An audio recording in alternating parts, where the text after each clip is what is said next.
Welcome back to another episode of the Journal. This week has given me one of those moments where you stop, take a breath, and realise something about yourself that you hadn't fully seen before. I was incredibly honoured to feature on the cover of Business Edge magazine, and seeing the words "every child deserves to grow up believing they are enough" printed across those pages felt incredibly special.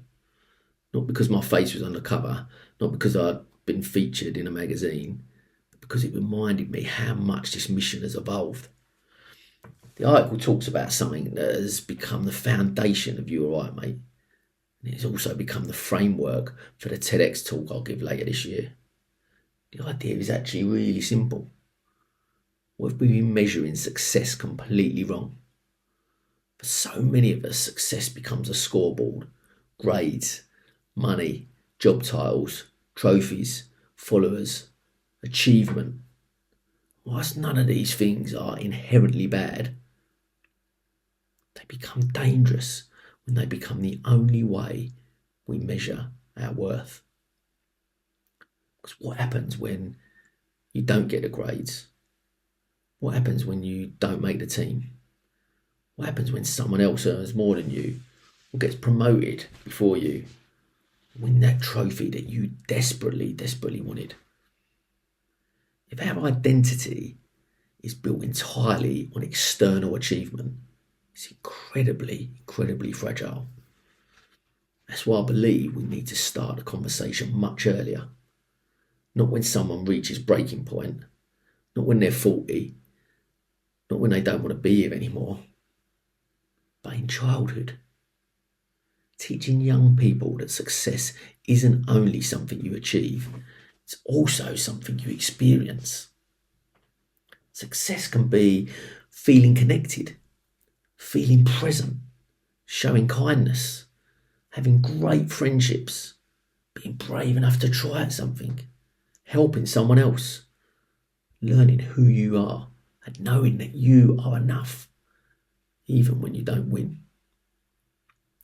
Yesterday I got to see what that looks like in real life.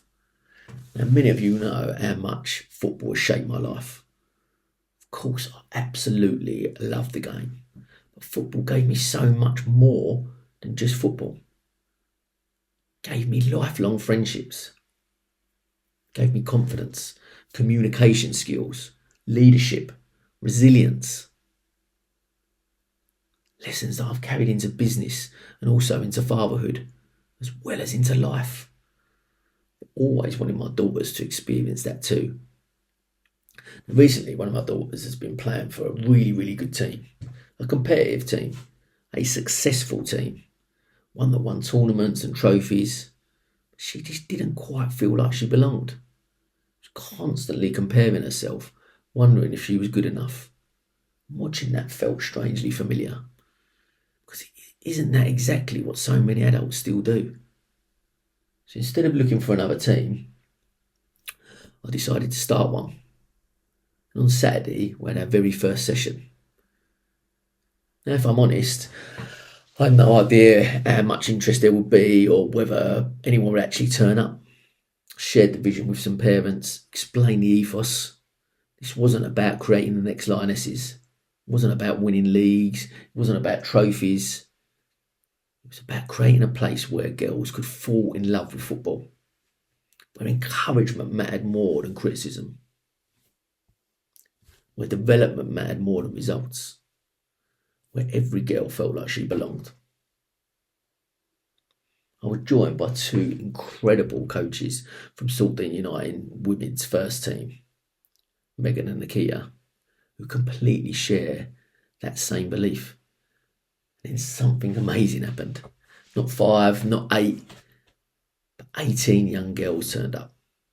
And some, a majority, never even kicked a football before.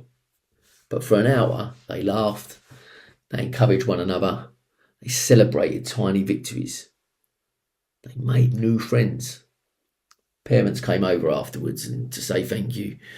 The girls could not stop smiling. And as I drove home, I realised something. Those 18 smiling faces felt like success. Not because we'd won anything, not because we'd lifted a trophy, but because 18 girls left believing football was a place where they belonged. Maybe that's exactly what success looks like. Maybe success isn't always standing on the podium. Maybe success is creating environments where people discover they are enough before the world convinces them otherwise. That realisation hit me quite hard because I suddenly realised this message isn't just becoming my work anymore. It's becoming how I want to live.